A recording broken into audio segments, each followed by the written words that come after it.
proteins, and that would be exercise is one of the main ways you would do this. Cold exposure can also increase the browning of your fat.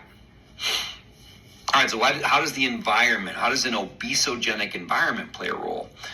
So obesity reflects interactions between genes and the environment. We've talked about how your genes load the gun, the environment pulls the trigger, right? So if you have genes, so genetics play a huge role in your body weight, no doubt about it. But let's say you have genes that make you prone to obesity. Well, you still can't be obese unless you consume more calories than you expend.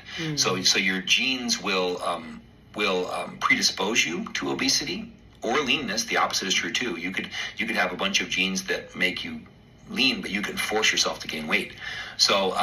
So your genes play a big role, but it truly is the environment that has been the biggest change. Like why is the average American so much heavier than they used to be? Our genes haven't changed. It's the environment that these genes are in, right? So many of us have very thrifty genotypes, meaning that our ancestors survived because they were really good at finding and eating and storing food.